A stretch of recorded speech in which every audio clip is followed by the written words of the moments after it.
ফিরে এলাম ছোট্ট বিরতি নিয়ে। আমি সোমা স্বাগত জানাই। সংবাদ এখনে চলে যাব পরের সংবাদে। এখন মহিলাদের শরীর স্বাস্থ্য কিভাবে ভালো রাখা যায় এবং তার জন্য কি ধরনের খাবার খাওয়া উচিত, এইসব নিয়ে বিখ্যাত নিউট্রিশনিস্ট নমিতা জৈনের তত্ত্বাবধানে কলকাতাতে চালু হলো ডায়েট মন্ত্র ক্লিনিক। সঙ্গে মহিলাদের ছোটখাটো শপিং এর জন্য অবশ্যই থাকছে বুটিক শোরুম। এই ডায়েট মন্ত্র ক্লিনিক ও বুটিক শোরুমের উদ্বোধনে এসেছিলেন বিশিষ্ট অভিনেত্রী কনিনিকা ব্যানার্জি।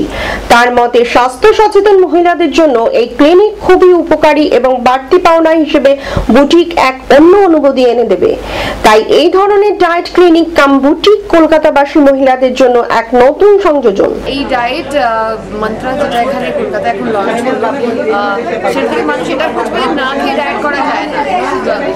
এখন প্রপার খাওয়া দাওয়া দরকার, সমস্ত ভিটামিন মিনারেলস সবকিছু আমাদের শরীরে দরকার। দুমদাম করে ডায়েট করলে শরীর স্বাস্থ্য খারাপ হয়ে যায়। এবং তার সঙ্গেই বুটিক রয়েছে, অনেক জামা কাপড় বিক্রি হচ্ছে, চারদিকে গয়নাগাটি রয়েছে, ব্যাগ রয়েছে, টোটাল প্যাকেজ। এই ক্লিনিক সম্বন্ধে নিউট্রিশনিস্ট নমিতা জৈনের কিছু কথা আমরা শুনে নেব। या कोई प्रॉब्लम है, जैसे ब्लड प्रेशर का प्रॉब्लम है या हार्ट का प्रॉब्लम है, तो सब लोग यहाँ पे आके डाइट्स ले सकते हैं। और ये बुटीक और ये डाइट्स मंत्रा का कॉम्बिनेशन एकदम यूनिक